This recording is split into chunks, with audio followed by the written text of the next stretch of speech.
네, 안녕하십니까. 그 장순이라고 합니다. 사실 제가 이런 자리가 되게 어울리지 않아요. 글쓰기를 주로 하고 있었고요. 그래서 말하기는 남한테 말하는 글을 많이 써줘봤지만 제가 직접 말해본 적은 별로 없어서 두서가 없고 사실은 또 내용이 막 이쪽 저쪽으로 흔들릴 것 같아서 좀 걱정이 좀 되네요.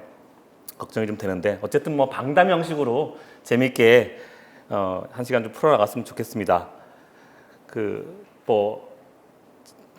딱 나와 있지만 어쩌다 공무원의 글쓰기와 메시지라는 제목으로 오늘 강의를 하려고 하는데 사람들이 이제 어쩌다 공무원 하니까 물어봐요. 어쩌다 공무원이 뭐냐? 그랬을 때 어쩌다 공무원 대한민국 그 공무원이 되려면 시험을 쳐야 되죠. 시험을 치고 고시를 치거나 혹은 7급 공무원 시험을 치거나 그다음에 9급 공무원 시험을 쳐서 들어가서 정년이 보장된 그 공무원을 늘 공무원이라고 표현합니다. 늘 공무원. 정년까지 보장이 되는 거죠. 특별한 일이 없으면. 그리고 전문직, 그다음에 계약직, 별정직 그런 공무원들 그렇게 해가지고 들어간 공무원들을 어쩌다 공무원이라고 하더라고요. 제 책에도 나와 있지만 제가 처음에 청와대 2003년도 3월에 딱 가서 첫 회식에서 홍보수석실이었던 그 비서관님이 어쩌다 공무원 어공된 거 축하하네 라고 말씀하시더라고요.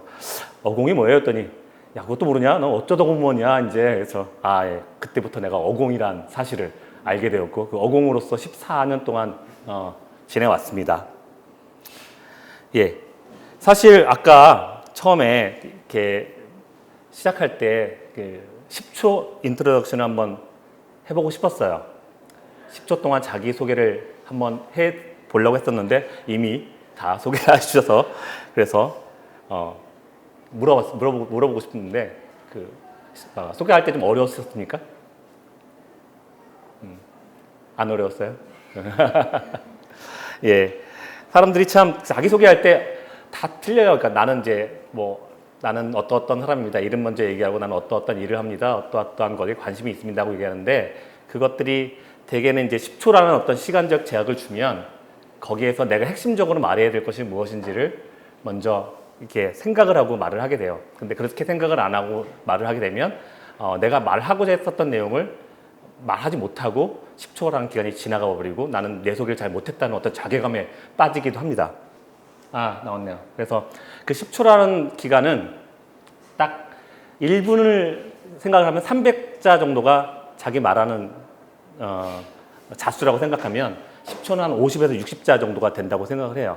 그 50에서 60자를 자기가 어떤 소개를 할 것인가에 대한 얘기를 하는 거죠. 근데 50에서 60자를 만약에 글로 썼다면 어땠을까? 내가 생각이 정리가 안 됐고 생각이 좀 헷갈릴 때 글로 이미 써놨다면 그 글로 인해서 내 10초가 훨씬 더 알찬 10초의 소개가 되지 않았을까라는 생각이 들어요. 그게 바로 연설문이라고 생각을 합니다. 연설문을 작성하는 건 5분이면 5분, 10분이면 10분 그 시간 동안에 내가 하고자 하는 메시지를 정확하게 전달하는 것이 연설문이고 그러한 연설문을 쓰는 작업을 했던 것이 저의 일이었다고 생각을 해요. 그래서 저는 참여정부 5년 동안 연설문을 작성했고 물론 중간중간에 딴데 여론조사 비서관실을 하고 정무기획 비서관실에 잠깐 갔다 왔지만 마무리할 때까지 연설비서관실에 있었고 그래서 제 나름대로는 노무현 대통령의 막내 필사라는 네임을 스스로 했습니다. 누가 안 해줘도 보니까 우리 윤태영 실장님은 원조 필사시고 우리 강원국 비서관님은 그냥 비서관 5년 내내 비서관하셨으니까 비서관님이시고 저는 뭘로 할까 하다가 나는 이 방송국에 가면은 막내 있잖아요. 막내 작가 이렇게 찾아다 주기도 하고 간단한 건 쓰기도 하고 그런 정도 수준의 막내 필사라는 개념을 제 브랜드로 만들었습니다. 앞으로 이제 계속 써야겠죠. 네, 그래서 김경수 도지사. 그분은 이제 연설 기획 비서관님이시니까 막내 필사라고 해서 마지막 비서관이라고 표현하시고 그분은 저는 막내 필사라고 하는 게 좋을 것 같아서 그렇게 브랜딩을 했습니다.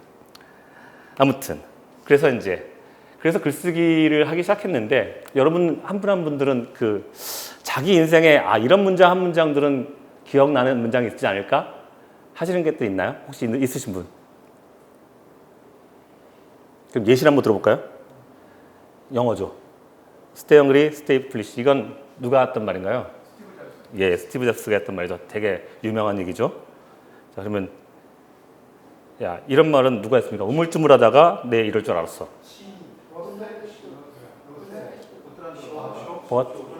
버나드 쇼죠. 버나드 쇼에 어디 있는 글인가요? 묘비명이죠. 그러니까 죽을 때 자기 묘비명에 이런 글을 남겼다는 거는 되게 신기하고 재미있고 또 소설가다운 상상력이 아니었을까 생각이 들어요. 자, 이거는 뭐 뻔하죠. 너무 유명하죠. 에디슨입니다. 예. 그리고 이 말은 누가 했을까요? 이 말은 루즈벨트 대통령. 예. 우리가 두려워할 것은 두려움 그 자체다라고 하는 이 말 한마디. 이것이 뭐 어떤 그 공황 시대에 그 미국을 제 부흥으로 이끌었던 다시 뭐 뉴딜 정책으로 이끌었던 그 한마디가 아니었을까 저는 생각이 들어요. 뭐 이거는 소크라테스. 이 말은 혹시 들어보신 적 있나요? 어떤 영화? 공상순환. 예. 생활의 발견. 어유. 이렇게 맞추시는 역시 이게 수준 높은 강의가 아닐 수 없습니다. 예. 김상준. 예. 거기서 나왔던 얘기죠. 저는 생활의 발견 보면서 이 한마디가 남더라고요. 영화 한 편을 통틀어서 느껴진 한마디. 이 말이었던 것 같다고 생각이 들어요. 이건 뭐 잘 아시는 링컨의. 자, 그러면 제 인생의 한마디는 뭘까? 저는 이제 그 어떤 얘기를 들었어요. 어떤 한 왕이 있는데 그 왕이 자기의 현인들을 불러서 나라에 있는 현인들 다 불러 모아서 이 세상에서 가장 좋은 말, 가장 값진 말들을 한번 모아서 책을 내면 어떤 책이 될까 한번 그 책을 한번 만들어 와라. 그러니까 이분들이 이 학자들이 다 모여가지고 머리를 싸매고 해가지고 한 권의 책을 딱 만들어 왔어요. 그러니까 이 왕이 딱 보더니 너무 좋은 책이다. 그러면 이 책을 한 장으로 이렇게 만들어 와봐라. 그러니까 이 사람들 다시 현인들이 모여서 막 머리 싸매고 만들었어요. 딱 갖다 줬더니 정말 너무 좋은 한 장의 글인데 야 이것도 좀 길다. 한 문장으로 한번 만들어 와라. 그래서 한 문장으로 만들었답니다. 그게 뭘까요? 이 또한 지나가리라. 뭘까요? 한 문장으로 딱 만들었다고 합니다. 답이 있는 건 아니에요. 제가 좋아하는 한 문장입니다. 이게 세상에는 공짜가 없다. 이 말을 어디서 들었냐면 제가 이랜드를 그러니까 대학 졸업한 다음에 바로 이랜드라는 회사를 갔는데 그 이랜드의 박성수 회장님이 이 말을 딱 하시더라고요. 이 단어, 이 한 문장이 자기에게는 되게 중요한 문장이고 이 문장이 자기 인생의 문장이라고 말씀하셨어요. 저도 사실 동의하는 부분이고 그렇습니다. 이건 뭐 답이 없기 때문에 굳이 강요하지는 않겠습니다. 여러분의 인생에 한 문장들이 있다면 그 인생의 한 문장은 여러분의 인생을 좌우하고 인생의 가치관을 정하고 그 인생을 향하는 데 있어서 되게 중요한 어떤 이정표가 될 것이라고 생각이 들어요. 문장으로도 이렇게 긴 인생을 표현할 수도 있고 긴 영화를 표현할 수도 있고 그리고 긴 역사를 표현할 수 있다고 저는 생각이 들어요. 그것이 바로 글의 힘이고 그것이 바로 글쓰기의 힘이 아닐까 저는 그렇게 생각이 듭니다. 근데 사람들이 다 글쓰기를 되게 어려워해요. 사실 글쓰기가 어려운 건 아니죠. 글쓰기 전달이 어렵거나 글쓰기 표현이 어려운 거죠. 글쓰기를 어떻게 전달할 것인가, 어떻게 글을 잘 쓸 것인가가 더 어려운 건지 글쓰기에 대해서 어려운 건 아닌데 글은 다 쓰면 되는 거니까. 근데 글쓰기가 어렵다고 합니다. 이분은 누굴까요? 소크라테스요? 이분은 고르기아스라는 그러니까 그리스의 소피스트입니다. 이 양반이 뭘 얘기했냐면 삼불가지론을 얘기했어요. 진리는 알 수 없다. 그러니까 진리는 알 수 없는 거다. 진리를 알 수 있다고 쳐도 그 진리를 전할 수 없다. 그리고 그 전할 수 있다고 해도 그 받은 사람이 이해할 수 없다. 이게 삼불가지론의 핵심적인 내용이죠. 그래서 유시민 우리 글쓰기의 대가님께서는 이런 말씀하셔요. 감정과 생각을 정리할 수 없다. 감정과 생각이 잘 정리가 안 되기 때문에 말이 잘 안 되는 거다. 말을 잘 못 정리하기 때문에 글이 어려운 거다. 그래서 글쓰기가 어려운 거다라고 이분은 그렇게 정리를 하더라고요. 앞에 고르기아스의 말과 이 유시민 씨의 유시민 대표의 말과 상당히 비슷한 맥락이 있죠. 자, 그러면 여기 이분도 되게 이 글쓰기의 대가시죠. 이분은 그렇게 표현했습니다. 글쓰기가 어려운 이유는 딱 하나다. 뭘까요? 바로 욕심 때문이다. 어떤 욕심? 잘 쓰려고 하는 욕심 때문에 그 글쓰기가 어렵다고 얘기를 하는 거라고 말씀을 하십니다. 그러면 결론적으로 얘기하면 글을 잘 쓰기란 원래 어려운 건데, 원래 참 어려운 건데 또 잘 쓰려고 욕심까지 내니까 더 어려워지는 거라고 저는 생각이 들어요. 그래서 글쓰기를 좀 해보려고 하는 사람들은 대체로는 글 쓰는 것 자체는 본인들도 페북에도 열심히 쓰고 또 어디에서나 글 쓰는데, 근데 글쓰기가 참 어렵다고들 얘기를 하고, 그렇기 때문에 요새 글쓰기 강의가 그렇게 잘 돼요. 그렇게 잘 되고 또 글쓰기 책이 그렇게 잘 팔리더라고요. 그래서 이 글쓰기에 대한 사람들의 욕구가 참 많구나라는 생각을 했습니다. 네, 글쓰기가 이렇게 어려움에도 불구하고 글을 써야 하는 이유가 뭘까요? 그건 아마 글쓰기는 그 자체가 삶이기 때문입니다. 그래서 사람이 생각하지 않고 살 수 없듯이 표현하고 전달하지 않고 살 수 없어요. 그러니까 이걸 저는 이렇게 생활 글쓰기라고 표현했습니다. 그러니까 생활에서 글 쓰는 것, 이것이 바로 글을 써야 하는 이유다. 그러니까 아래 또 보면 이제 다 글쓰기예요. 편지, 일기, 문자 메시지, 약속, 공지사항, 시험, 자기소개서, 논술, 리포트, 컬럼, 블로그, 사용설명서, 공지, 안내문, 보도자료, 논문, 연설, 논평, 법원 판결문, 변호문, 각종 계약, 외국과의 조약, 다 글쓰기예요. 이 글쓰기를 잘하는 거는 결국은 생활을 잘하게 되는 것이고 또 삶을 잘 사는 것이라고 저는 생각이 들어요.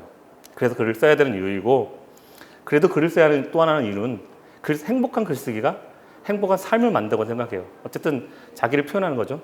저는 이제 음악을 잘하는 분이나 어떤 미술을 잘 하시는 분이나 보면 굉장히 부러워요. 왜냐하면 자기를 표현하거든. 그 음악으로 자기 감정을 표현하거나 자기의 생각을 표현하거나 그림으로 자기의 생각을 표현하거나 감정을 너무 잘 표현해서 그것을 사람들에게 전달하고 그 전달한 것에 대해서 감동을 주는, 공감을 주고 감동을 주는 일을 하는 것들이 그런 예술가들이라고 생각한다면 글쓰기도 굉장히 행복한 삶을 만드는 요소가 아닐까. 자신의 생각과 뜻을 정확히 표현하고 그것을 나눌 수 있을 때 행복을 느끼는 거죠. 그래서 글쓰기는 커뮤니케이션의 시작이다, 공감의 기초다. 저는 그렇게 생각을 합니다. 자, 그리고 이제 아까 얘기했던 것, 글쓰기를 즐기는 건 예술을 즐기는 것이라고 생각을 해요. 글쓰기가 예술이라는 거는 아까 얘기했던 것처럼 표현을 정확하게 하고 자기의 상상에 있는 것들을 정확하게 글로 표현해서 누군가한테 전달하는 과정이기 때문에, 그렇기 때문에 글쓰기가 예술이라고 생각을 하고요. 예술을 즐기는 거죠. 그래서 소설은 허구의 미가 있는 거죠. 상상력이 풍부해요. 어떻게 저런 내용을 썼을까? 어떻게 저런 내용을 글로 썼을까 하는 내용들이, 소설들이 되게 많아요. 그리고 시는 함축의 미죠. 그러니까 글을 되게 함축적으로, 글에 있는 내용들 함축적으로 표현하고 그 글을 통해서 감동을 주는 거죠. 수필 자유스러움의 미, 평론은 분석의 미가 있고, 기사는 기록의 미가 있고, 희곡은 긴장의 미가 있습니다. 연설은 소통의 미가 있다고 저는 생각이 듭니다. 그래서 글을 써야 되는 거죠. 어떤 글을 쓰든 간에, 저는 사실은 연설을 썼지만 글쓰기가 연설이 있는 것이 아니니까, 연설만 있는 것이 아니고 소설도 있고 시도 있고, 저는 소설을 잘 못 씁니다. 그리고 시도 잘 못 쓰지만 어쨌든 글쓰기를 통해서 예술을 한다는 거에는 같은 공통점이 있다고 저는 생각이 들어요. 하여튼 그 전에 사실은 제가 이 PPT를 만들면서 한 가지 고백해야 될 점은, 사실은 제가 PPT를 잘 몰라요. 글쓰기만 해서. 사실은 95년도까지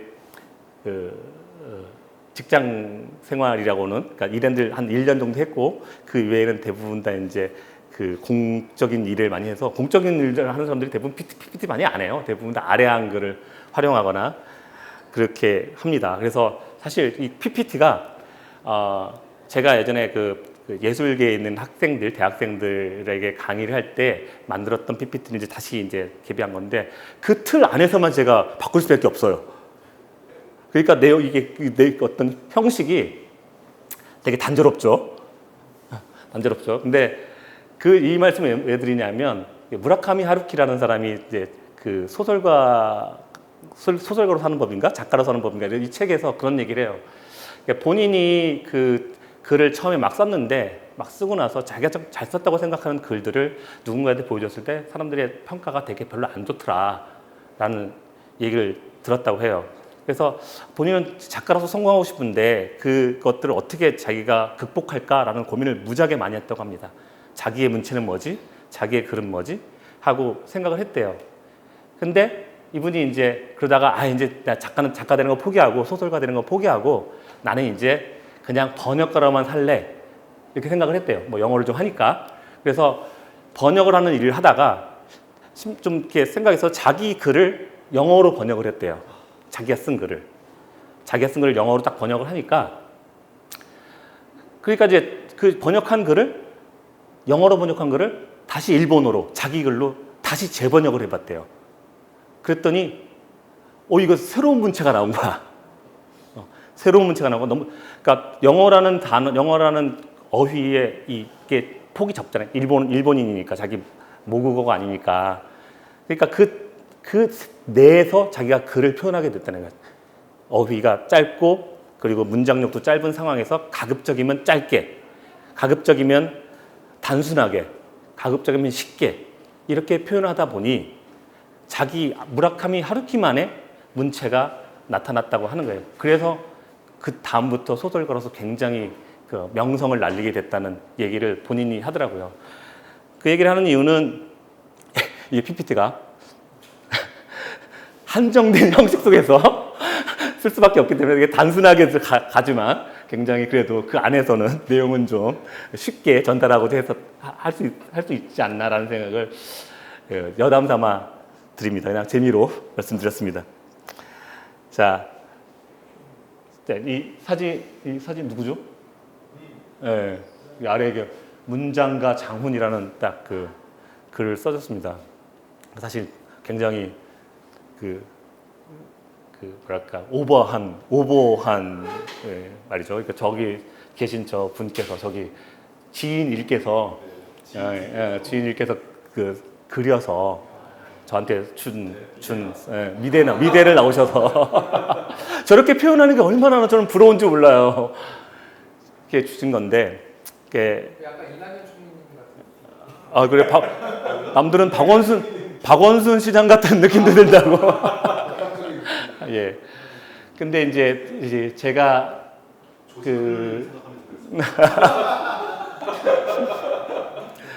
그러니까 저는 요새 봤던 영화 중에 기생충이라는 영화가 참 좋더라고요.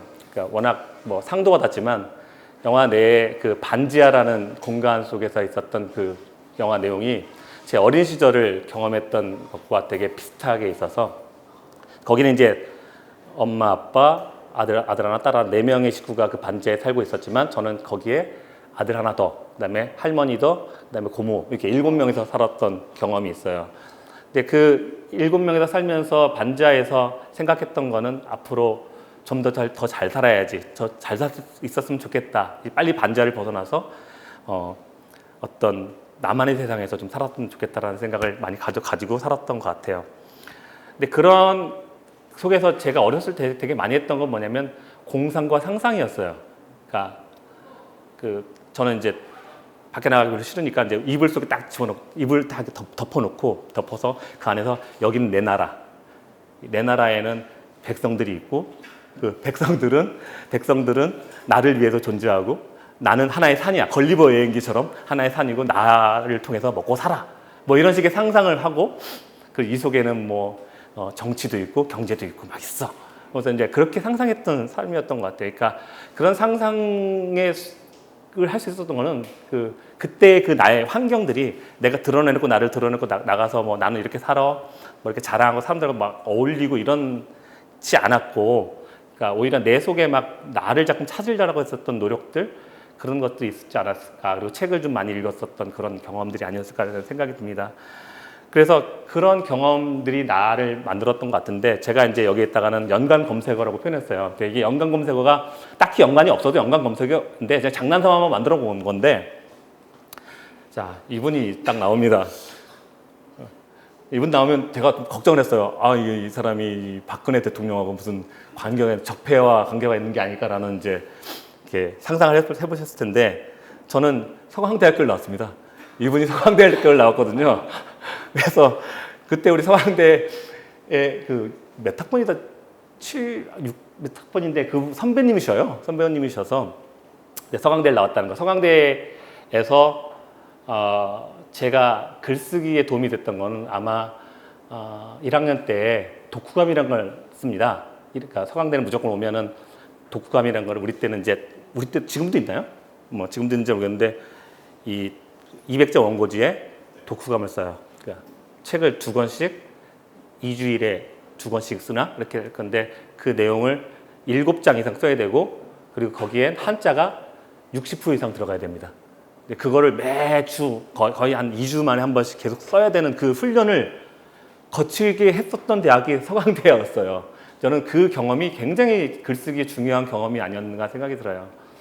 그러니까 어쨌든 책을 읽어야 되고 어쨌든 그 책에 대한 내용을 써야 되는데 그냥 쓰지 않게 하고 한문까지 생각을 하면서 써야 되는 거니까 그 경험이 글쓰기에 상당히 지금도 생각해 보면 그때 그 1년 동안의 경험이 글쓰기 하는데 참 도움이 많이 됐다. 그리고 글쓰기 할 때 원고지라는 걸 상상할 수 있잖아요.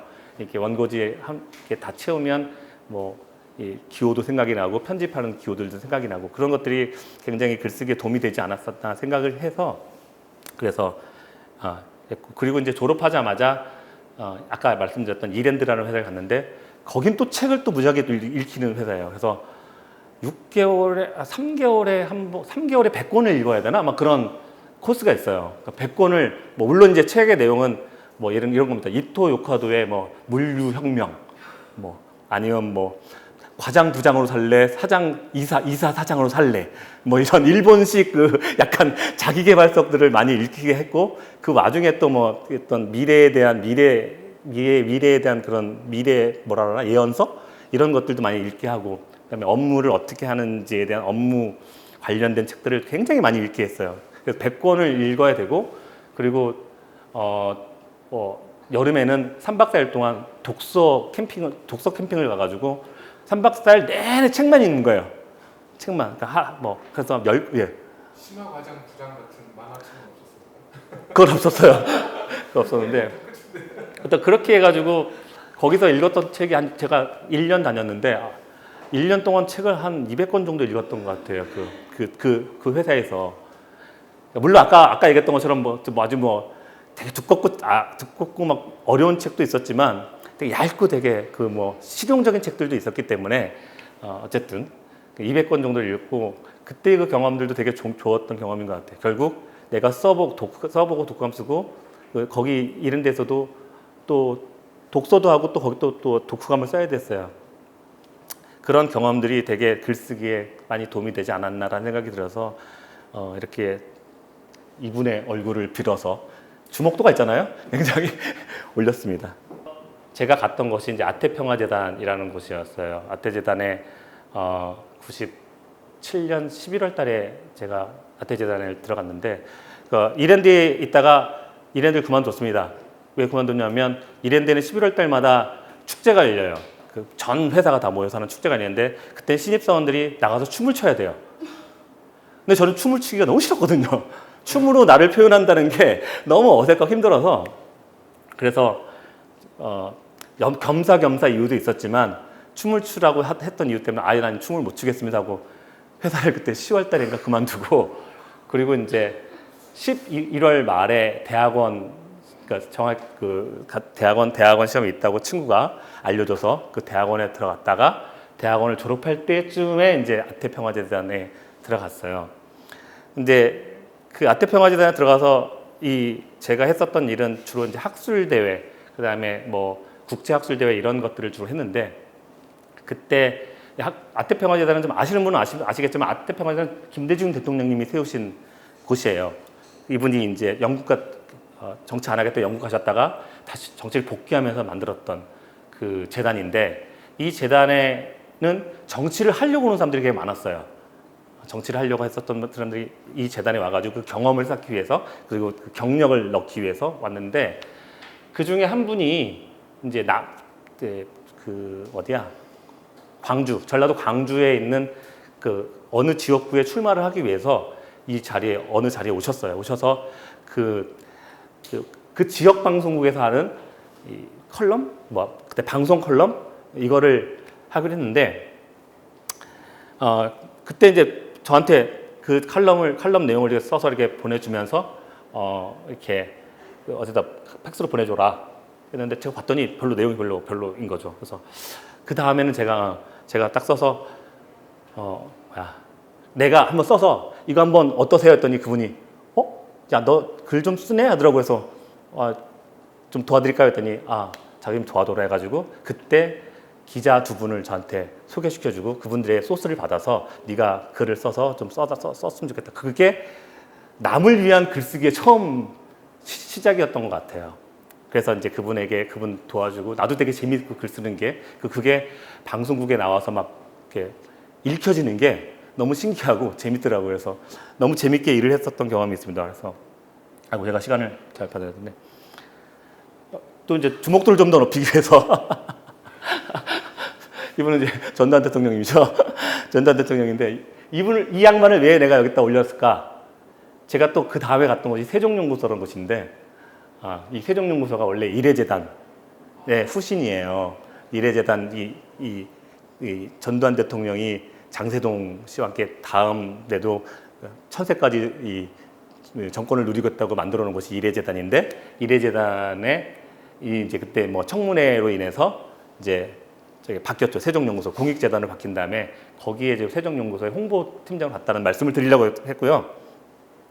그 다음에 이제 거기 있다가 거기서 저는 그 대학원에서 박사과정을 들어갔었어요. 근데 박사과정 들어가니 너무 재미도 없고 그랬는데 그때 2002년도에 이제 그 대학 대통령 선거가 있어서 노무현 대통령을 좀 도와드리고 싶어서 가서 그때 말씀하신 윤태영 비서관님한테 그 석가탄실 연설문 한번 써봐라 해서 석가탄실 연설문을 써드렸더니 같이 일하세요 해가지고 이제 그때 2002년도 5월부터 노무현 대통령을 해서 일했고 그리고 청와대에 들어가서 우리 대통령을 연설문 행정관으로 일하게 됐고 그리고 문재인 그때 비서실장님을 모시고 일했었던 경험이 있습니다. 좀 막 사실은 에피소드를 막 얘기하고 싶은데 뭐 지금 시간이 만만치 않네요. 예. 그리고 나서 이제 그걸 그만두고 나서 그때 제가 3급 행정관으로 그만뒀는데 충남도에서 이제 메시지 팀장을 구한다 해서 안희정 지사 쪽에서 그래서 그때 5급 그 팀장으로 중앙공무원 3급에서 지방공무원 5급으로 어공은 원래 이래요. 5급 갔다 3급 갔다가 그 어디죠? 그 벤자민 버튼의 시간은 거꾸로 흐른다? 그 영화처럼 급수는 거꾸로 흐른다 해서 이렇게 안희정 지사 쪽 가서 메시지 팀장으로 일하게 됐습니다. 그래서 그 전까지 연설 행정관이었죠. 근데 여기는 메시지 팀장이에요. 연설과 메시지가 어떻게 다를까요?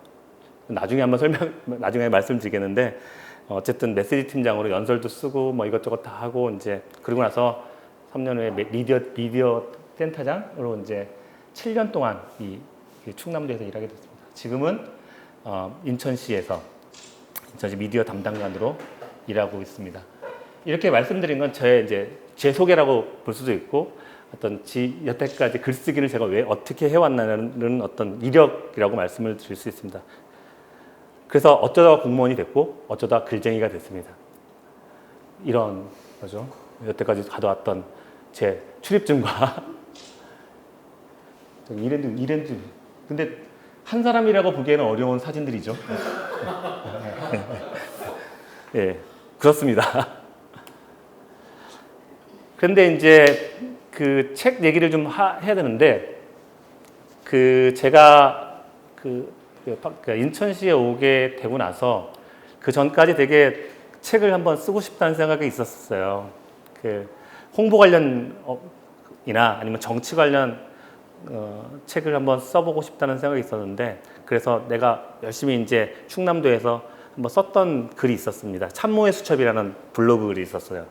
뭐 근데 제가 셧다운 시켜놨는데, 근데 참모의 수첩을 가지고 내용을 쫙 정리했더니 책이 될 만한 내용이더라고요.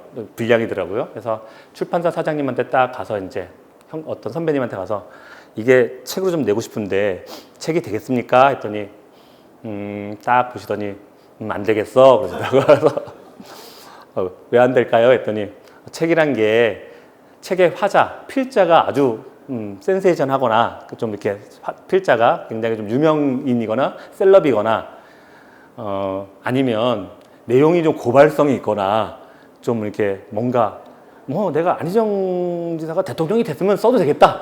근데 그거 아니면 내도 안 된다라는 이제 아주 뭐랄까 냉철한 평가를 받고 책이란 게 그렇게 간단한 게 아니구나라고 생각이 들었습니다. 그래서 다시 접고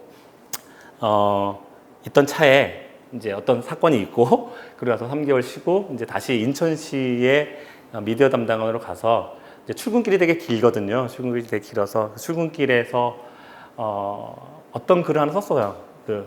페북에다가 페이스북에 이거 페북이라고 말해도 되는 거죠, 이거?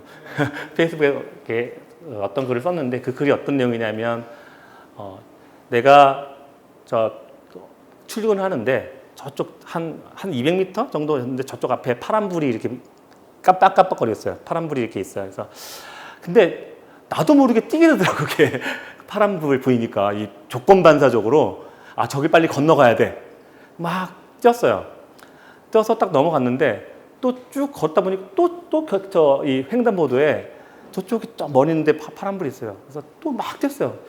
근데 실제로 제가 그때 그 시간대는 새벽 시간대고 하니까 딱히 일찍 갈 이유도 없고 그리고 별로 이렇게 급한 상황도 아니고 그런 상황에서 내가 막 뛰더라고요. 그래서 내가 뛰는 거는 과연 이게 내가 학습된 건가 아니면 뭔가 저 파란불에 대한 조건 반사적인 내 신체적인 게 반응인가라고 생각이 들어서 이런 의문이 들어서 그래서 그걸 썼더니 다른 사람들이 공감한다, 나도 그런다, 그러냐, 정말 좋은 글이다, 이렇게 막 댓글을 막 달아주시고 좋아요 막 달리더라고요. 그래서 어라? 재밌네? 재밌네? 해서 그 다음에는 이제 신발 관련한 책 글을 하나, 구두 관련해서 내가 구두를 샀는데 처음에 가서 이렇게 걸어봤을 땐 참 잘 걸어지는데 이게 집에 와서 딱 걸어봤더니 영 힘들고 어렵더라. 그래서 다시 바꾸러 왔는데 그 구두 사신 곳에서는 이거는 이미 사신 거니까 교환 함부로 안 되고 이렇게 해주겠습니다. 그래서 그 나의 선택이 참 중요한 거구나. 선택은 되게 중요하고 선택을 할 때나 받을 때나 되게 좀 이렇게 신중하게 해야겠구나라는 글을 썼는데 저도 그래 하면서 또 댓글이 막 이게 달리더라고요. 그래서 그러면서 이제 쓰기 시작한 것이 인천 지하철 1호선에서의 짧은 단상이라는 거를 1번부터 카운팅을 하면서 2번부터 쭉 쓰기 시작했습니다. 그러니까 이제 그래서 처음에는 이렇게 하다가 한 30번 정도 끝나면 끝내야겠지 생각했는데 계속 글을 쓰게 되겠더라고요. 왜냐하면 내가 글을 안 쓰면 자꾸 질문이 와요. 오늘은 왜 안 쓰셨나요? 토요일 날 일요일 안 쓰거든요. 왜냐하면 출근길이니까. 오늘은 왜 안 쓰셨나요? 기다려지네요. 이렇게 막 오니까 저도 의문감으로 그 다음에는 내일은 뭐 쓰지? 모레는 뭐 쓰지? 이렇게 생각을 막 하게 되더라고요. 이렇게. 네. 출근 아닌 날인데. 근데 어느 날인가는 토요일 아침에 딱 일어났는데 샤워를 하다 보니까 뭔가 글이 막 생각이 나서 쓰려고 하니까 이거 출근길 아닌데 출근하자. 그래서 이제 출근하면서 이제 토요일 날 출근을 하면서 글을 쓰기도 하고 그런 어떤 반응 이게 너무 좋고 그걸 받는 저도 기분이 좋고 그리고 해주시는 분들 너무 좋아서 그래서 계속 글을 쓰게 됐고 그 글이 이제 한 50개 정도까지 되니까 제가 그 전에 제가 작년 2018년도 아니죠? 2018년도 3월 달인가 2월 달인가 1월 달이구나. 1월 달에 꿈을 꿨는데 노무현 대통령님이 저 꿈에 나타났어요. 꿈에 나타나서 그러니까 뭐 이러저런 얘기를 하시면서 글 쓰는 게 참 힘들지. 내가 말은 참 잘하는데 글 쓰는 건 참 어렵네. 자네 나를 위해서 카피 100개만 만들어주지 않겠나? 이런 말씀을 꿈에서 하셨어요. 근데 그 꿈까지 연상이 들면서 이걸 내가 100개까지 써야겠구나. 이 SNS. 그래야지 내가 그게 노무현 대통령님에 대한 숙제를, 과제를 해결하는 거구나라는 생각을 하게 됐고, 그래서 계속 이제 글을 썼고, 그게 이제 책이 됐는데, 한 60개 정도 쓰니까 출판사에서 소개를 받고 저한테 연락이 왔어요. 연락이 와서, 혹시 그 책 쓰실 생각 없느냐고. 그래서, 이게 책이 될까요? 저는 저번에 한번 당했던 경험도 좀 있고, 이게 책이 될까요? 했더니, 글이 참 좋습니다라고 말씀을 해주시더라고요. 그 글은 좋지만 이게 이제 페이스북에서 썼던 글이기 때문에 매일매일의 어떤 그런 일상이기 때문에 이걸 묶어서 새롭게 하면 글을 쓰면 책을 내면 그 책이 과연 그때의 감정을 이렇게 공감을 얻을 수 있을까? 이런 질문을 했어요. 했더니 그분은 편집을 어떻게 하느냐에 따라 다르겠지만 그 편집은 편집자에게 맡겨주십시오. 그 작가님은 그때 처음 들었어요. 작가님은 글을 쓰는 데만 열중해 주십시오 해서 그래서 그때 60 몇 번이었는데 알겠습니다 하고 이제 그때 글을 계속 쓰기 시작했죠. 그래서 100번이 됐을 때가 올해 3월 달이었고요. 3월 달에 글을 쓴 다음에 원고를 다 넘겼어요. 저쪽에 다 넘기고 앞으로는 저의 권한은 없습니다. 이제 앞으로는 편집자님께서 그거를 어떻게 책으로 만드시냐는 편집자님께서 알아서 하십시오라고 이제 그 대신 뭐 이런 중요한 제목이나 이런 부분들만 저하고 상의를 해 주십시오라고 이제 했어요. 그러니까 그러고 나서 이제 마무리 본이 거의 이제 4월 달 말 정도에 나와서 책이 5월 23일? 5월 23일이죠. 23일 날 대통령님 서거일에 맞춰서 나왔던 것 같아요. 그렇게 책이 나왔습니다. 그 책의 내용은요, 5가지입니다. 이 책의 목차인데, 사실은 이제 제목을 어쩌다 보면 어쩌다 글쓰기라는 제목을 썼는데, 처음에는 막 제목 쓸 때 되게 고민이 되게 많잖아요. 뭐, 어쨌든 간에 이 제목이 그 내용을 좀 아울러야 되고, 나의 어떤 책을 쓰려고 했었던 마음을 또 대변해야 되고, 그리고 또 사람들이 또 관심도 가져야 되고, 해서 그때 고민이 많았습니다. 그래서 노무현 이렇게 생각한다 이렇게 쓸까? 아니면 뭐 글쓰기 이렇게 해라 뭐 이렇게 할까? 뭐 좀 센 제목으로 갈까? 뭐 이렇게 막 되게 고민이 많았어요. 그때 막 적어놓은 것도 있는데 그런데 이제 결국은 제가 이제 어쩌다 공무원이었고 어공생활하면서 썼던 내용들, 어공생활을 했었던 내용들이고 그리고 결국은 또 내가 글을 썼던 부분들에 대한 또 내용들이기 때문에 어쩌다 공무원, 어쩌다 글쓰기라는 제목으로 제안했더니 그쪽에서도 되게 재밌어하고 그리고 반응도 괜찮아서 그 제목을 그렇게 지었습니다. 그리고 나서 이제 5가지의 내용이 있었는데 결국 뭐 생활의 불과 생활의 발견은 내가 살아가는 아까 했었던 뭐 신호등 얘기나 구두 얘기나 이런 얘기처럼 살아가는 일상 이야기고 두 번째 챕터는 노무현 대통령 막내필사 막내필사라는 그런데 거기에 글쓰기 생각쓰기라는 그때 내가 받았던 글쓰기 그러니까 사실은 노무현 대통령님이 거의 뭐 글을 되게 잘 보셔요. 그리고 사실은 보면 그때 이 법원 이 법조문 같은 거 쓴 거 있잖아요. 그 별론문 쓰는 거 보면 훨씬 더 잘 쓰시고 간결하게 쓰시고 하는데 그분이 생각을 되게 간결하게 하시고 그리고 글도 되게 간결하게 하시는 걸 좋아하고 말도 간결하게 하시는 걸 좋아해서 그분의 어떤 글을 쓰면서 어떻게 보면 첨삭 지도를 받았다는 저는 생각이 들어요.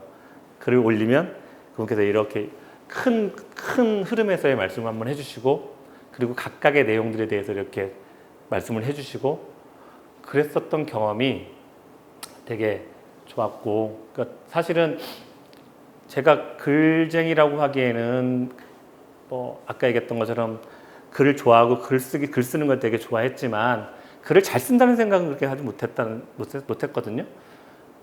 다 글 쓰시는 분들은 다 그럴 거예요. 제 글이 내 글이 잘 쓰는 글일까 못 쓰는 글일까 뭐 걱정하고 그런데 거기에 연설이라고 하면 사실은 연설은 남의 생각을 읽어야 되는 글이고 남의 어떤 메시지를 전달해야 되는 글이 그 사람한테 빙의가 돼서 써야 되는데 처음에 연설문 처음에 쓸 때는 그런 생각이 전혀 없었어요.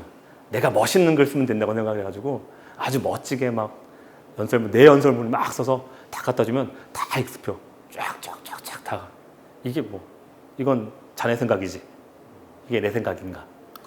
예, 다 이렇게 그어서 그러면 더구나 그때까지 뭐 연설행정관이라고 이제 뭐 이렇게 주변에서도 나한테 연설행정관님이니까 이렇게 하셨던 들었던 얘기들이 있는데 그 빨간펜 수업 같은 이 원고를 딱 보면 한숨이 푹 나오죠. 이제 이건 내가 빨리 그만둬야겠다. 이게 능력도 안 되는 거를 어떻게 하냐. 그리고 잠도 안 와요. 그거 시작되면 뭐 한 3일, 4일 잠도 안 오고 한 문장도 안 나가고 그리고 쓰고 나서 자신도 별로 없고 그런 생활을 좀 한 몇 개월 하고 있었는데 대통령께서 이제 그 어느 연설 그 영상 메시지를 전달할 때였는데 그때 보통 이제 그건 이제 춘추관에서 이렇게 영상을 찍어서 그 행사장에 이렇게 보내는 영상 메시지가 있거든요. 근데 그 영상 메시지를 찍을 때 그 같이 이제 글 쓴 사람들이 같이 가서 이렇게 딱 서 있습니다. 서 있어서 바로바로 고치기도 하고 프롬프트 내려올 때 그래야 되는데 대통령께서 이제 들어오실 때 이렇게 룰루라라 하시면서 휘파람 막 불고 들어오셔가지고 오늘은 뭔가 그랬더니 이거 딱 이러시더니 그래서 한번 해볼까 하고 이제 딱 서서 딱 말씀을 하세요. 그러면 이제 중간에 말이 씹히거나 뭐 말이 좀 잘 안 나가거나 하면 막 죽은 땀이 막 흘러요. 이렇게 야 이거 또 이제 즉흥 연설문이 되겠구나. 근데 쭉 다 읽으시더라고요. 그러고 나서 누가 썼지? 잘 썼네? 하시고 다시 휘파람으로 싹 나가시는데 이제 청와대는 되게 좁은 공간이라 그게 금방 터져요. 그 안에서 비서관실에서 내려왔더니 비서관이 너 칭찬 들었다며 막 하더라고요.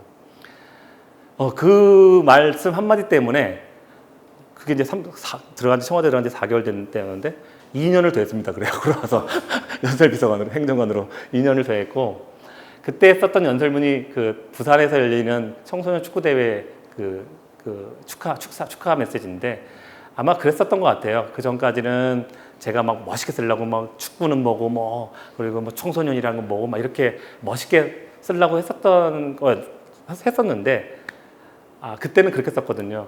대통령님이 그때 1년 전에 거기 있었고 그 자리에서 같이 환호할 때 여러분과 같이 있었습니다. 그리고 그 감격과 감동을 그러니까 그분의 표현과 그분의 말 그분이 그때 가서 했었던 말들 다 찾아내가지고 썼더니 그러니까 그분이 그때 그 말씀을 하신 거 기억을 못 하시겠죠. 근데 이미 기록은 남아있으니까 그걸 정확히 이렇게 정리해서 썼더니 내 생각하고 비슷한 것 같아. 잘 썼네. 이렇게 나오는. 이 연설문이란 게 아마 그런 것 같아요.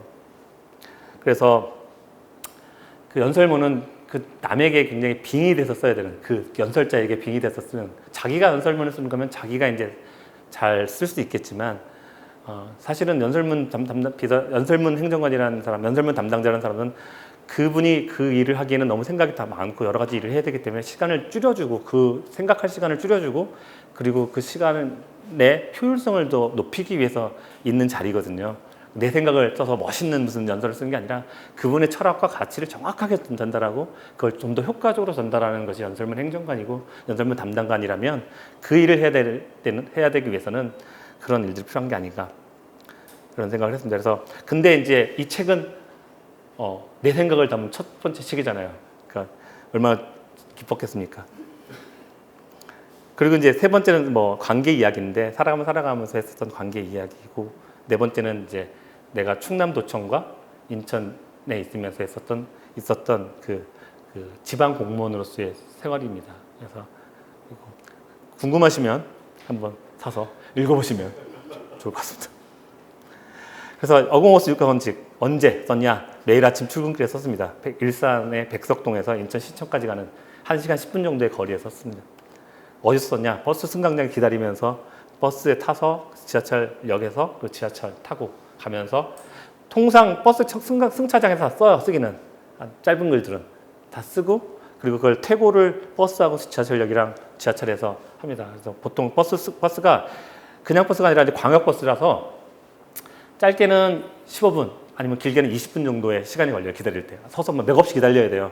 그러면 이제 제일 좋은 건 이게 시간이 제일 잘 가죠. 그러면 이제 그 다음에는 45분 정도니까 쓰는 거 15분, 뭐 퇴고하는 건 45분 정도 썼습니다. 어떻게 썼냐? 핸드폰 메모장에다 쓰고 나서 그거를 이제 마지막에 퇴고까지 다 끝나면 페이스북에 또 옮기는 형식으로 썼습니다.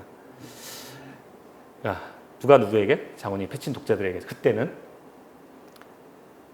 왜? 공감과 커뮤니케이션을 하기 위해서. 그리고 무엇을? 나의 살아온 이야기와 내 주변의 삶의 풍경에 대해서 썼습니다. 이게 제가 이 책을 쓴 육하 원칙이라고 생각합니다. 자, 그런데 자, 이게 뭐냐면 아시겠죠? 이게 뭐냐면 딱 쓰고 나서 뭐 좋은 글도 그러니까 이 평이 이거 하나만 있는 건 아니에요. 결단컨대 이거 하나만 있는 건 아니에요. 근데 내 눈을 유독 끌었던 하나의 평가가 있습니다. 글쓰기 내용을 원한다면 다른 좋은 책들을 사보시길. 별점 2개. 아, 충격 먹었어요. 경쟁하는. 누군지 모르지만 이게 영풍문고에 딱 그래서 영풍문고 잘 안 나가요 책이 이것 때문에. 그래서 이걸 딱 본다면 이게 그렇게 느껴질 수도 있겠구나. 그럼 다시 한번 생각해 제가 책을 왜 썼을까? 책을 왜 썼을까라고 생각했습니다. 서점 가면요. 이건 내 방에 있는 내 책장에 있는 글쓰기 책들이에요. 이거 말고 이제 뭐 뽑히는 글쓰기 비결 꼬리 물리게 있다. 글쓰기의 공중부양, 글쓰기 정석, 글쓰기로 나를 찾다. 유시민 글쓰기 특강, 대통령의 글쓰기, 회장님 글쓰기. 이거 말고 이제 우리 윤평 소장님 쓴 거 뭐 그건 제 저기 있어요. 그 사무실 책장에도 한 7권이 쫙 있어요. 그리고 최근에 썼던 이 좋은 문장론, 그리고 강원국의 글쓰기, 백승건의 글쓰기는 처음이에요. 뭐 이런 식의 책들이 막 있습니다. 자, 그럼 이런 글들 다 잘 읽으면 글 잘 쓰나요? 내가 사촌 동생이 저한테 이제 전화를 해가지고 오빠 글쓰기 책 썼다며? 그래서 오빠 책 읽으면은 글 잘 써? 내가 이제 앞에다가 요걸 하나 딱 넣고 야, 넌 참고서 잘 보면은 공부 잘하게 되디? 그 참고서거든요. 참고서고 그렇기 때문에 글쓰기를 잘하는 건 실제로는 글쓰기 참고서를 잘 보는 게 아니라 써봐야죠. 써봐야 돼요. 써봐야 되고 자기가 쓰고 경험하고 그리고 다시 그거에서 뭔가가 잘못된지를 보고 또 쓰고 그 매일매일 그 과정 속에서 글이 훈련되고 잘 써지는 거지. 글쓰기 특강 이렇게 든다고 잘 써지는 건 아니라고 저는 생각이 들어요. 그렇다고 이 책들 나쁜 책들이 아니라 훌륭한 책들이라서 다 나도 이게 사서 이렇게 읽고 있지만 그 책들을 잘 활용하는 방법들은 이제 더 자기가 써보는 거다. 그래서 좋은 글쓰기 서적을 읽는 것도 되게 중요하지만 옆에가 페북 제가 그린데 이렇게 한번 쭉 써보고 사람들에게 반응도 보고 해보는 게 좋은 글을 읽고서는 더 중요하죠. 직접 글을 써보는 게 아니고 직접 글을 써보는 것이 훨씬 중요하다고 저는 생각이 들어요. 그래서 그런 말씀을 드리고 싶고 이제부터는 좀 한 10분 정도, 15분 정도 그러니까 그래도 이제 글쓰기라는 제목이 들어간 책을 썼으니까 그래서 제가 생각하는 좋은 글이란 무엇이고 글쓰기란 무엇인가 나는 그 책을 어떠한 원칙이면 원칙 아니면 어떠한 수칙으로 썼던가를 한번 말씀을 드리려고 했습니다. 그러니까 좋은 글이란 혹시 산미 슈퍼스타즈 아는 사람? 여기 나이 드신 분들도 아시죠?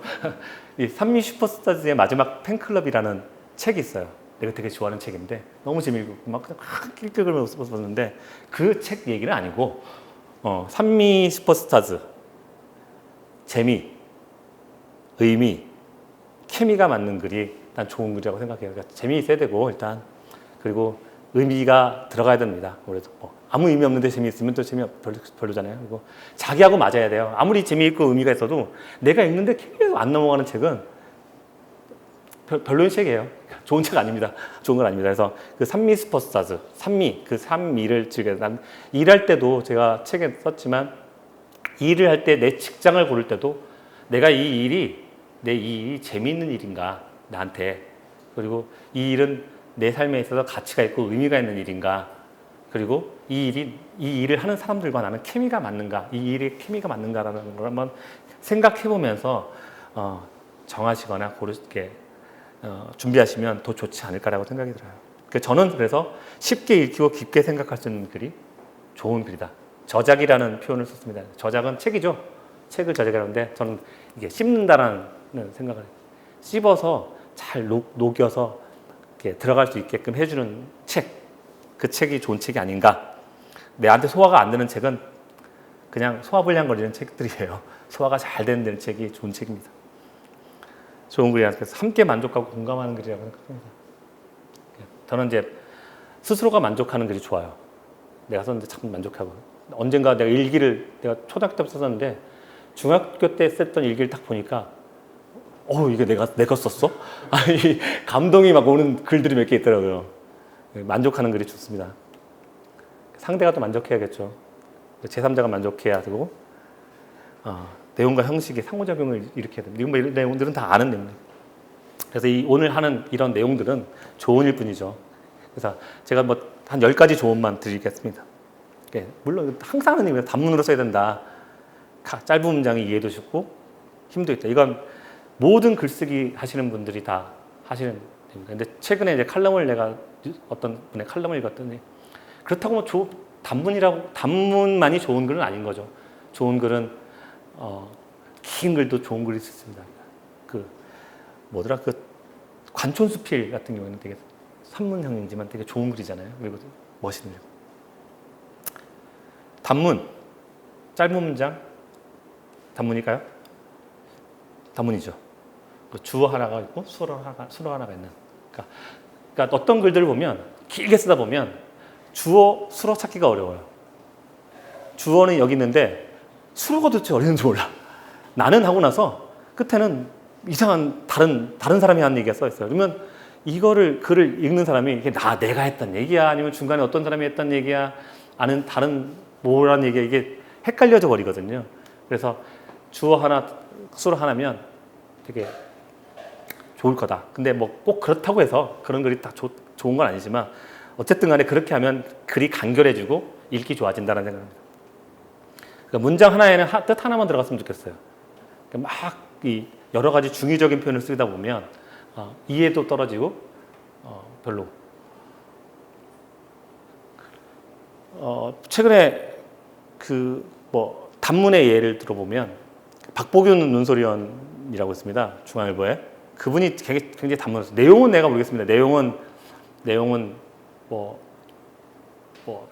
동의하는 사람도 있고 동의하지 못하는 사람도 있겠지만 그분이 되게 단문을 딱딱딱딱 써요. 한번 찾아보시면 어떤 형태인지 알고 있고 해밍웨이가 되게 단문을 좋아한다고 합니다. 간결하게 쓰는데 이게 뭔지 아세요? For sale, baby shoes, never known. 이거는 해밍웨이가 워낙 단문을 좋아하고 간결한 글을 좋아하니까 친구들이 딱 모여가지고 야, 너 6개의 단어만 가지고 소설 한 편 쓸 수 있어? 쓸 수 있어? 이렇게 물어봤답니다. 그랬더니 해밍웨이가 그래? 한번 써보지 하고 나서 썼던 소설이에요. 그러니까 아직 신지 않은 아기의 신발을 팝니다 라는 내용이죠. 여기에 이 단어 6단어에 많은 이야기가 담겨져 있고 많은 상상이 들어갈 수 있는 거죠. 이 아이는 왜 신발을 못 신었을까? 이 아이는 그걸 왜 팔까? 샀는데 팔았을까?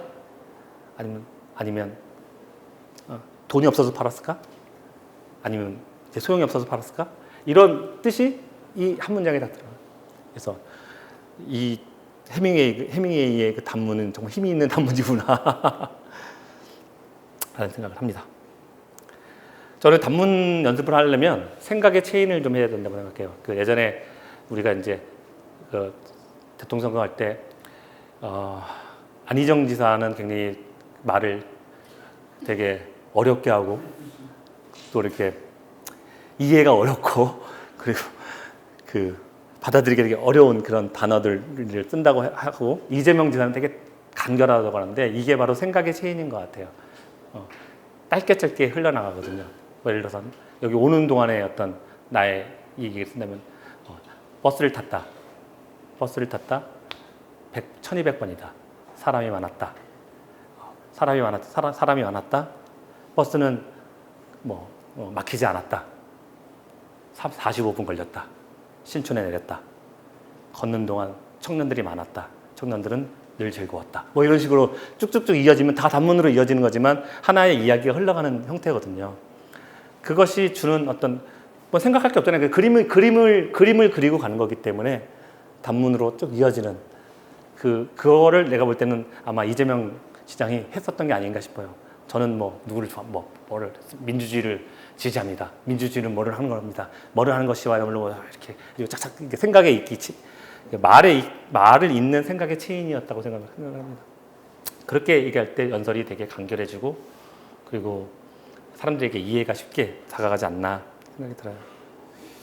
제가 그래서 한번 연습 한번 해보라고 여기까지 온 과정을 단문으로 한번 표현해 보는 거. 이거는 이제 유시민 작가 책에서 본인이 썼던 그 글을 단문 형태로 바꾼 내용입니다. 시간이 없는 관계로. 이거는 제가 받았던 감사장인데요. 기각께서는 제16대 대통령 선거에서 우리 당의 승리에 적극적으로 헌신하여 새로운 대한민국 건설과 국민 참여 정치 시대를 열어가는 데 기여한 공헌을 높이기를 이에 감사장을 드립니다. 기각께서는 드립니다가 이제 끝난 거예요. 그죠? 그죠? 기각께서는 드립니다. 이건 바꿔야죠. 기각께서 헌신해 주셨다. 새로운 대한민국 건설에 기여하셨다. 그렇게 그 공헌을 기려서 감사장을 드린다. 이렇게 단문을 하면 보다 더 명확해지지 않나 생각합니다. 근데 보통 공무원, 어공 아니라 공무원의 문체가 저래요. 한 7문장이 맞춤표가 없어요. 그러면 이제 막 따라가다 보면 도대체 이게 무슨 말인지 일부러 그러는 것 같기도 하고 의회 같은 데 가면 이제 뭐가 이제 모호함이 승부를 걸게. 죄송합니다. 저는 공직자를 존중합니다. 자, 그리고 상투적인 접속사 꾸밈과 사용을 최대한 자제하라. 이것도 많이 나오는 얘기입니다. 없으면 허전하고 글이 안 넘어갈 것 같지만 오히려 글이 담백해지고 힘이 넘치신다. 진짜 참기름. 옆에다가 또 진짜 참기름. 진짜 원조 참기름. 그러면 이게 참기름집이지만 더 이렇게 뭔가 좀 이렇게 의심이 가는 단어가 아닐까. 그래서 오히려 그 단어에 들어가는 함축적인 말을 잘 찾아서 그래서 굿, 베리 굿, 베리 베리 굿 보다는 굿, 베러, 베터처럼 약간 그 단어 한 단어에 그 뜻이 다 들어가는 단어들을 찾아서 그래서 어휘력이 되게 중요한 거라고 저는 생각이 들어요. 잘라내야 된다는 거죠. 빨리. 자, 이게 일기장에 나는을 안 쓰고 일기 쓰는 거하고 되게 비슷하게 접속사를 되게 많이 쓰긴 하는데 접속사가 그렇게 좋은 건 아니라고 봅니다. 자, 이거는 더는 기다릴 수 없어 실무자에게 전화를 했다. 그런데 그는 마침 자리에 없었다. 더는 기다릴 수 없어 실무자에게 전화를 했다. 마침 그는 자리에 없었다. 똑같은 내용인데 그러니까 그런데라는 말이 꼭 있으나 마나한 거죠. 어젯밤 과음으로 늦잠을 잤다. 그래서 지각을 했다. 그러나 다행히 상사에게 혼나질 않았다. 어젯밤 과음으로 늦잠을 잤다. 회사에 지각했다. 다행히 상사에게 혼나질 않았다. 굳이 없어도 이해하는데 큰 차이가 없다는 거. 그리고 오히려 더 간결해지고 쉽게 읽혀진다는 생각합니다. 구어체로 쓰십시오. 구어체라 좋다는 게 되게 알지만 읽기 좋은 글이 듣기 좋습니다. 근데 대부분 글을 쓰다 보면 글은 대부분 다 문어체가 돼요. 내가 쓰다 보면 이게 쓰다 보면 다 그렇게 되는데 근데 그거를 결국 쓰고 나서 다듬을 때 한번 읽어보세요. 읽어보시면 어딘가에 탁탁탁 걸려요. 그 걸리는 거는 그게 구어체가 아니라는 뜻입니다. 그거를 어떻게든 구어체로 바꿔놓으면 말도 쉽고 듣기도 쉽고 박진영이 그러잖아요. 말하듯이 노래 부르라고. 말하듯이 쓰십시오. 자기가 말하는 걸 한번 녹취해서 그거를 녹취하는 걸 한번 싹 써보세요. 그러면 내 구어체는 그런 거다. 그러면 여기에 맞게 쓰면 연설문도 좋고 그냥 보고서도 그렇고 되게 쉽게 이해가 될 수 있다고 생각을 합니다. 이거는 이제 참고하시고요. 글에 한번 제목을 한번 달아보세요. 그러니까 글을 컬럼을 쓰면 컬럼을 한 2,000자, 1,500자, 1,000자 쓰더라도 글에 중간 제목을 달아보면 그러면 내가 뭘 쓰고 있고 이 구조가 잘 진행되고 있는지 안 되는지를 확인할 수 있습니다. 그게 글의 제목을 달기가 좀 적으면 첫 문장을 한번 제목으로 만들어 보세요. 두 갈씩으로 첫 문장을 딱딱딱 제목으로 만들어 놓고 거기에 따라서 한번 글을 써보면 훨씬 더 보는 사람이 이해도도 높고 내가 쓰는 사람도 어디로 빠지질 않아요. 글을 쓰면서 되게 많이 빠지거든요. 글을 쓰면서 내가 천자 써야 되는데 이쪽 저쪽으로 막 빠지다 보면 이천자 분량이 나오는 거죠. 그럴 때 막 쳐내는데 그 마음이 너무 아픕니다. 내가 썼던 글을 내가 쳐내는 그 아픔이란 게 되게 있는데 그렇지 않기 위해서는 가급적 좀 제목을 먼저 달고 가보는 게 좋다. 큰 제목도 좋고 소제목도 좋다. 그래서 그 장하준 교수의 경제학 강의라는 책이 있습니다. 거기에 서문 쭉 다 읽고 나서 간지 비슷하게 하나 딱 들어가요. 이 책을 읽는 법이란 그 간지가 들어갑니다. 이 책을 읽을 때 만약 여러분께서 시간이 없을 때는 제목만 읽으세요. 시간이 없을 때는 제목만 읽으세요. 그리고 시간이 조금씩 나서 한 시간이 한 30분? 1시간 정도 나면 제목 플러스 거기에 첫 문단씩만 읽으세요. 그리고 나서 좀 읽어봐야겠다는 생각이 좀 들어서 시간을 좀 내서 읽어봐야겠다고 생각이 든다면 책을 꼼꼼히 한번 읽어주시기 바랍니다. 라는 이 책 읽는 법이라는 똑같은 겁니다. 그래서 첫 문장의 제목만 봐도 이 책의 흐름을 쭉 이해할 수 있게 제목을 달고 책 쓴 사람이 제일 잘 알 거 아니에요. 글 쓴 사람이. 그리고 나서 첫 문장, 두 문장쯤에 결론이 좀 그러니까 주요 주제들이 좀 나오고 그리고 그걸 부연한 설명들을 해나가면 좀 글이 정확하게 잘 전달이 될 수 있지 않을까 생각이 들어요. 제목 작성할 때 참고사항들은 당연한 겁니다. 핵심이 있어야 되고 주목을 끌 수 있게 흥미를 끌 수 있어야 되고 제가 볼 때 스포츠 뉴스 신문, 스포츠 신문이 제목이 진짜 잘 자는 제목입니다. 읽게 해. 그리고 이제 CNN에서 했었던 제목들, 그러니까 CNN 같은 거 보면 이제 아래 딱 단문으로 한 문장으로 딱 그 뉴스의 이 주제를 딱 담아서 제목을 담는데 너무 잘 잡더라고요. 예전에 9.11 테러 났을 때 제목이 뭐였냐면 아메리카 언더 더 어택. 미국이 공격당했다. 이게 딱 제목이었거든요. 그거 보면 그 제목 하나라도 사람이 느껴지는 감정, 그때의 상황 이걸 정확히 전달할 수 있지 않을까 생각. 자, 오늘 참고하시고요.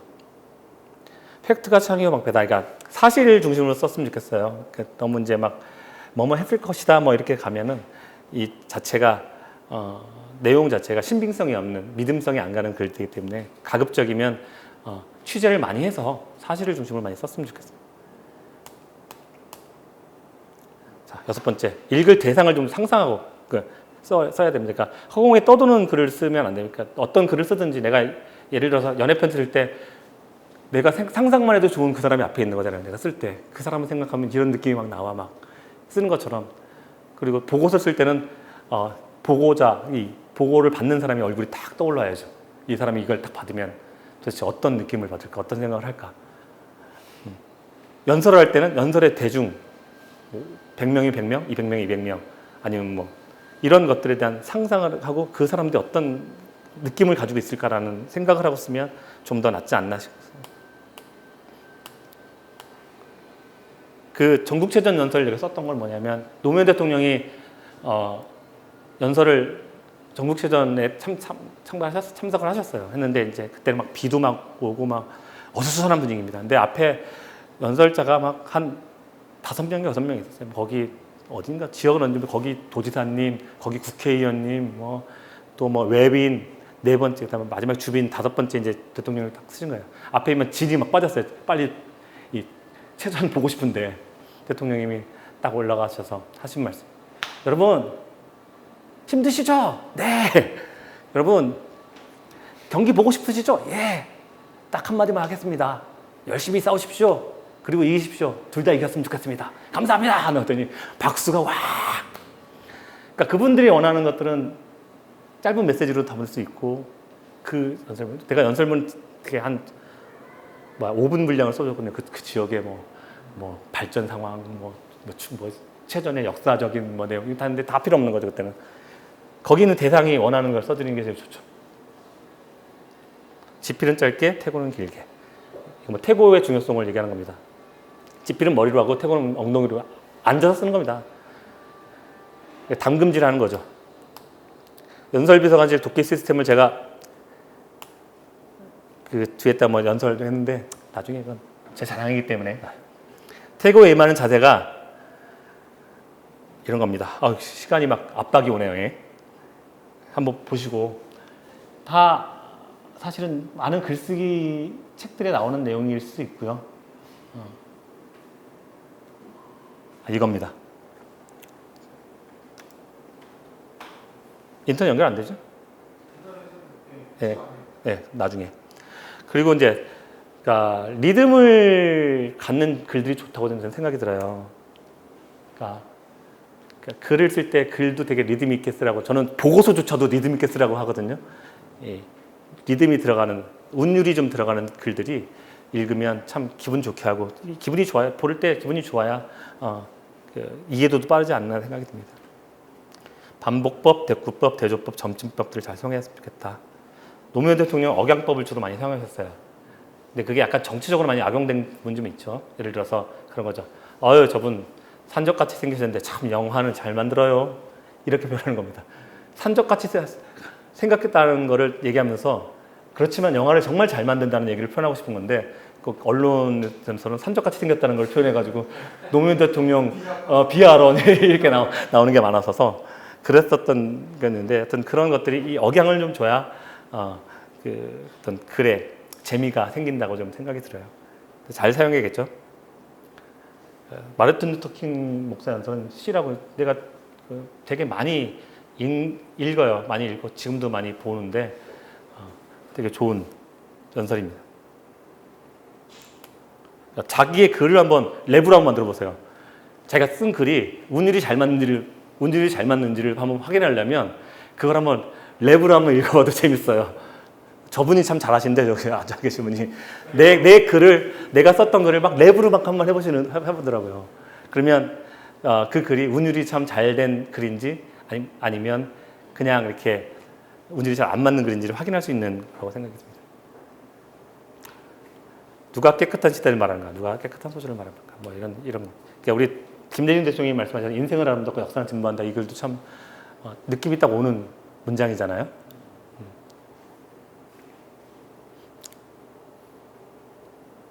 이게 이제 마르틴 루터 킹의 I Have Dream이라는 연설문이죠. 이게 계속 반복하면서 19절처럼 음악처럼 반복을 하면서 진행이 되는 거죠. 뭐 당연한 얘기입니다. 글을 쓰려면 좋은 글을 많이 읽어야 됩니다. 전략적 독서를 말하시죠. 유시민 대표님은 전략적 독서를 하라고 하는데 아까 그 말씀을 내가 재미있고 내가 나한테 의미 있고 나한테 케미가 맞는 글을 많이 읽으면 좋다고 생각합니다. 그게 만화책이 됐든 아니면 그것이 그 쉬운 어떤 에세이가 됐든 그런 좋은 자기한테 맞는 글을 많이 읽었으면 좋겠습니다.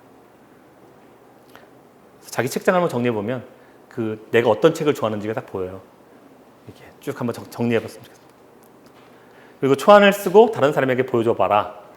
그래서 첫 독자와 마지막 독자를 잘 선택하자는데 제 책의 첫 독자는 페이스북 그 패친들이었고 마지막 독자는 제 책의 그 앞에 추천서를 써주셨던 그분들이에요. 윤태영, 강원구, 그리고 백승건, 그리고 뭐 기자님들. 그래서 제가 그 추천서를 선택한 이유는 글쓰기를 주로 하시는 분들을 선택했어요. 글쓰기를 주로 하시는 분들이 이 책을 보고 어떤 느낌을 받는가에 대해서 알려드리기 위해서. 혹평하고 악플 겁내지 마라. 글쓰기는 겸손한 자의 손을 들어준다. 그리고 마지막에 제가 그 글쓰기 했는데 뭐 시간은 없지만 제가 그 책을 막대 먹은 영자씨 그 작가님한테 제가 뭐 보냈어요.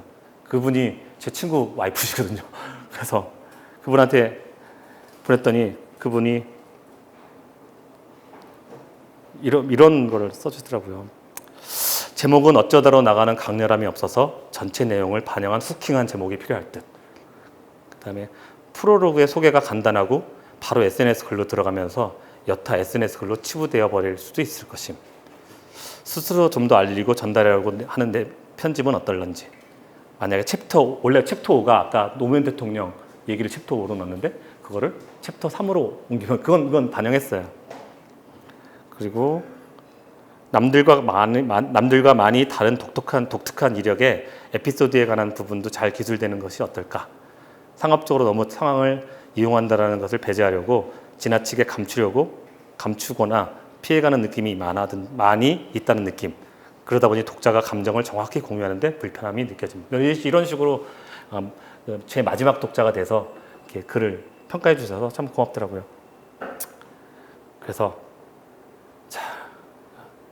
저는 이제 이 사족인데 결국 잘 보아야 잘 쓸 수 있다고 생각합니다. 찰자가 볼 찰자거든요. 보다 관찰해야 되고 통찰해야 되고 성찰해야 됩니다. 그래서 관찰하는 거는 낯설게 보기. 원래 계속 보던 것들도 낯설게 보려고. 내가 맨날 보는 신호등이 오늘은 다르게 보이는 거야.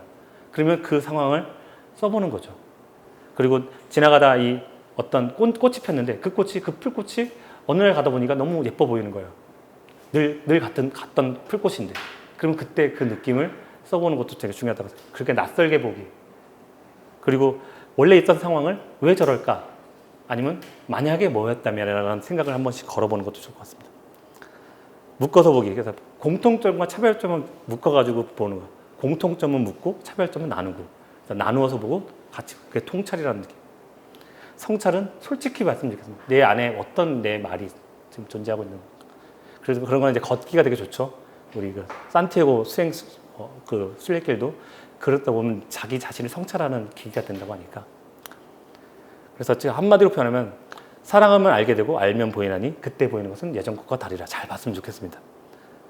그리고 글 근육을 키우는 방법이 있습니다. 저는 글을 쓸 때 근육을 키운다고 생각을 하거든요. 글도 근육을 키우는 거죠. 매일매일 해야 됩니다. 운동량 많이 써봐야 된다. 매일매일 써봐야 됩니다. 규칙성 짧게라도 매일매일. 좋은 독서를 많이 해야 되고. 이거는 뭐 마지막에 제가 연설팀하고 메시지팀인데 제가 아까 했죠. 연설 행정관을 하다가 메시지팀으로 바꿨습니다. 메시지팀 일이 바뀌었어요. 메시지는 뭘까요? 결국은 연설은 연설문을 쓰는 거예요. 근데 메시지는 일정과 기획을 하는 겁니다. 여기는 연설팀 업무도 들어가고 공보, 홍보, 뉴미디어, 여론조사, 일정 기업 메시지, 정책 기조까지 싹 들어가는 거예요. 그리고 여기는 말과 글의 전문성이 있지만 여기는 말, 글, 홍보, 브랜드, 심리, 상징 전문성. 어떤 사람이 말을 할 때에 메시지가 전달되는 때도 있지만 말을 하지 않을 때도 메시지가 전달되는 경우도 있고 그건 바로 메시지인 거죠. 메시지 기획인 거죠. 연설은 연설하는 거죠. 그래서 연설문은 고스트라이터라고 표현한다면 메시지는 전략 컨설턴트라고 저는 생각합니다. 그래서 이런 차이가 좀 있다. 그래서 저는 연설문 담당자로 일을 했다가 메시지 담당자로 가고 좀 더 넓게는 글쟁이 자료 서치하고 기본 연설문 쓰다가 홍보 전문가로 갔다가 데스킹을 하고 있는 거죠. 마케터가 됐다고 표현하는데 결국은 기획하고 판단하고 의사결정에서는 총괄 CMO라고 표현을 씁니다. CEO는 치프 이그제큐티브 오피서라면 저는 CMO는 치프 메시지 오피서. 메시지를 정확하게 관리하고 하는 것도 되게 중요하다 생각합니다. 네. 뒤에는 그냥 실전을 하려고 제가 만들었던 내용인데 이 내용은 그냥 넘어가겠습니다. 그래서 결국 제가 말씀드리고자 하는 내용은 저 같은 사람도 책을 썼어요. 책을 쓰고 그 책을 가지고 이제 이렇게 강연도 하게 됐는데 우선은 쓰는 게 먼저인 것 같아요. 먼저 쓰고 그리고 고민하고 발전시키고 다시 써보라. 그러면 여러분들도 다 어쩌다 글 써서 어쩌다 저자가 좀 되지 않을까라는 생각이 듭니다. 좀 말을 잘 못해서 죄송합니다. 예, 감사합니다. 퇴고의 시점인데 그래서 이제 저는 데드라인이 참 중요하다고 생각합니다.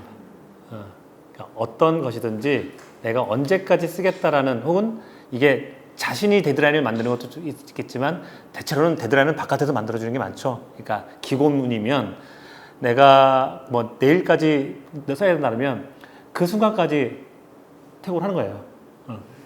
근데 이제 그냥 내가 쓰는 글이면 한도 끝도 없겠죠. 그러면 어느 순간까지 다른 글을 쓸 때까지 쓰고 싶을 때가 이제 그 데드라인이라고 생각이 들어요. 그러니까 태고는 많이 하면 많을수록 좋다는 게 그 글에 대한 생각이 없어지는 것도 아니고, 그리고 그것이 계속 발전한다고 생각해요. 물론 이제 그것이 중원번해지거나 뭐 글이 다시 뭐 장고 끝에 악수라고 나빠질 수 있다고 생각하는데, 글이 나빠진다는 표현은 잘 안 씁니다. 그러니까 글은 항상 진화한다고 생각하고, 글이 가다 보면 빠질 때도 있고 하지만 그것들이 다 자기 거예요. 자기 거고. 그러니까 아까 했을 때 다시 돌아오거든요. 그러니까 뭐 어떤 서산대사가 처음에 딱 산에 들었는데 산은 산이고 물은 물이다 했는데 막 봤더니 산은 물이고 물은 산인 것 같아. 막 혼란을 겪다가 다시 산을 내려올 때 보면 역시 산은 산이고 물은 물이더라 라는 그 얘기를 했던 것처럼, 글도 처음에 딱 쓸 때는 너무 잘 썼는데 그 다음 날 봤더니 이건 너무 어색하고 이건 뭐 좀 그렇고 이건 너무 좀 나이브한 것 같기도 하고, 그렇게 생각이 들어서 막 바꿉니다. 바꾸는데 바꾸고 나서 또 다시 보면 원래 글이 낫구나, 혹은 요걸 요렇게 붙이면 되겠구나 라는 생각을 갖게 돼요. 그게 이제 태고의 과정이라고 저는 생각을 하고, 그게 데드라인이 있으면 그 데드라인까지, 아니면 본인이 할 때는 다음 글이 들어갈 때까지 뭐 이렇게 좀 정해놓으면 좋지 않을까. 그래서 그 내가 태고를 했을 때 그 시행착오 겪은 것까지도 글이 될 수 있어요, 나중에. 네, 그런 부분이기 때문에 태고를 많이 하면 좋다라고 생각이 들어요. 그리고 그 태고를 해서 글이 나빠졌다고 생각을 하지만 또 다른 사람들이 보기에는 또 다를 수 있어요. 다른 사람들이 보기에는 첫 글이거든요. 사실 쓰실 때는 두 번째 글이고 세 번째 글이지만 다른 사람들이 보기에는 첫 글이에요. 그 첫 글이 훨씬 더 좋은 느낌이 갈 수도 있거든요. 그거는 아마 독자에게 맡기는 부분이 있는 거고, 내 스스로는 태고는 나의 태고는 마감까지, 다음 글이 들어가지 태고는 많이 할수록 좋다라는 게 제 생각입니다. 근데 아까 얘기했던 것처럼 글 먼저 써보는 게 좋아요. 글을 쓰는데 용기가 필요합니다. 그러니까 그 용기는 누군가에게 내가 쓰는 용기도 필요하지만 누군가에게 보여주는 용기도 필요해요. 그러니까 글을 쓰고 나서 내가 숨겨놓으면 항상 그 글은 나에게만 있는 글이지만, 이 글을 쓰고 누군가에게 보여주는 용기가 있었다면 그건 이제 어떻게 보면 전달하는 용기가 되고, 그게 또 나를 발전시키는 동력이 될 수가 있거든요. 제가 이제 언젠가 한번, 옛날에 천리안이라고 있습니다. 좀 이렇게 아시면 천리안에 글쓰기, 소설 쓰기 동호회가 있었어요. 근데 처음에 소설이라는 걸 잘 못 쓰는데 그냥 막 느낌이 막 와가지고 막 한 며칠 동안 막 고민해가지고 소설을 썼습니다. 썼는데 쓴 걸 어디다 좀 이게 제대로 쓴 건지 아니면 나 혼자만의 그냥 적은 건지 해서 한번 그 소설 동호회에 한번 올렸어요. 했더니 그 아래 누군가가 대단한 용기시군요. 이런 글을 올렸다 이거지. 대단한 용기시군요. 그렇지만 재밌게 잘 읽었습니다. 이렇게 딱 써주더라고요. 그래서 재밌는 글이구나. 소설로서의 어떤 자질을 못 갖췄을 수 있었겠지만 재밌는 글이었구나. 재밌게 쓰면 되겠구나. 그런 생각을 했거든요. 그렇게 한 번씩 도전해 보는 것도, 시도 그렇고 소설도 그렇고, 하물며 예를 들어서 방송국 같은데 이렇게 글 쓰는 거 있잖아요. 한 번씩 보내보세요. 그럼 내 글이 읽히네? 재밌어하네? 이런 어떤 모티베이션이 자기를 좀 글쓰기를 발전시키지 않을까라는 생각을 해봅니다. 선생님, 업무상 비공개는 쓰면 안 되죠. 그러니까 노무현 대통령 글들도 더 많은 얘기를 알고 있고 더 내밀한 얘기를 알고 있지만, 그거는 이제 15년 봉인기간, 30년 봉인기간이 있으니까 그런 건 잘 안 썼고요. 그건 페북에다도 안 썼고, 이미 썼더라도 조금 불편하게 생각할 수 있는, 내가 한편으로 그겁니다. 한편으로는 내가 이거 가지고 막 장사해? 이거는 아닌 것 같아서 그건 다 빼고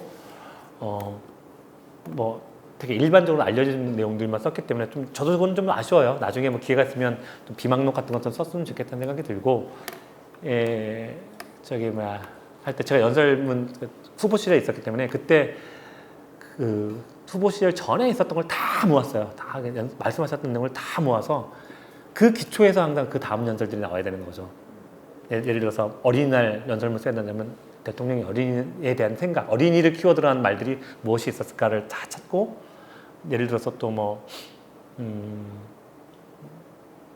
있나, 뭐 석가탄신일 그러면 뭐 그때 그런 관련된, 하여튼 그 경제 관련해서도 경제에 있어서 이 노동자 문제는 어떻게 하는, 이거를 다 이전에 하셨던 말씀들이 다 있잖아요. 그분의 철학 가치가 있으니까 그걸 다 찾아놓은 상태에서 거기에 새로운 메시지가 무엇인지를 찾았고 이렇게 뭉치고, 그럼에도 불구하고 올라가면 새로운 이제 연설문, 그러니까 그분이 지금 바로 생각하는 것들이 이제 나오면 그걸 이제 같이 넣어서 연설문이 마지막 완성이 되는 거죠. 그렇게 된다고 보시면 됩니다. 왜 유독 노무현 대통령님 참모들은 책을 많이, 그러니까 그만큼 숨기는 게 별로 없는 것 같아요. 숨기는 게 별로 없이 정치를 하셨던 것 같아요. 노무현 대통령님이. 만약에 그분이 막 숨기고 안 알려주고 했었으면 그걸 가지고 쓸 수 있는 소재가 없었을 거라고 생각해요. 근데 그분은 다 담백하게 다 보여주셨고 투명하게 다 보여주셨고 참모들하고도 다 말씀을 나눠주셨기 때문에 저 같은 행정관 직급으로도 그분의 얘기를 쓸 수 있고 그분의 내용들을 알 수 있었지 않았나라는 게 제 생각입니다. 아까 대통령의 인사라는 부분들도 그 옆에서 계속 보고 그분이 하셨던 부분들이 너무나 투명하게 놔두고, 이게 만약에 밀실행정을 했었으면 이게 다 묶여요. 그 비밀로, 기밀로 다 묶일 수밖에 없는 건데, 그 다 대통령께서 공개적으로 말씀하신 부분들이고 다 알려주신 부분들이기 때문에 그걸 다시 재정리한 거라고 생각이 듭니다. 대통령의 보고서, 대통령의 인사, 대통령의 글쓰기 이런 것들도 다 이게 그만큼 투명하게 정치를 하셨고 다 보여주셨던 이유 때문이 아닌가 생각이 들고요. 또 대통령님께서 또 그런 글쓰기 참모들을 또 되게 중용하셨어요.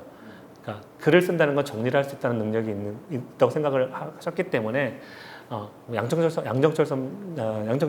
뭐라고 해야 되나?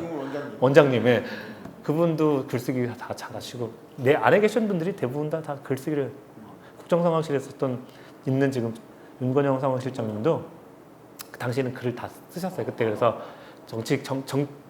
제가 이제 정치 마지막에 여론조사 비서관실에서 정무기획비서관실인데 정무기획비서관실이 대통령의 책을 만드는 부서였어요. 마지막에 대한민국 이렇게 대한민국 말한다 이런 그 책을 기획하고 썼던 데인데 거기에다 관여하셨어요. 다 소문상 선배나 다. 그렇기 때문에 다 글쓰기를 다 맹간히 하시는 분들이 또 참모들이 많이 있어서 그래서 아마 글쓰기 책들이 많이 나오지 않았나 생각이 들고요. 참모의 역할은, 하여튼 참모는 위성이라고 하기는 좀 그렇고 플래닛? 행성이라고 표현하다고 그 빛을 받아서 자기도 빛을 내는 거고요. 또 그 빛이 더 밝아지게 하기 위해서 노력하는 사람들이 아닌가. 리더를 그렇게 하고 언젠가는 자기도 항성이 되기 위해서 노력하는 사람들이 또 참모가 아닌가 생각이 듭니다.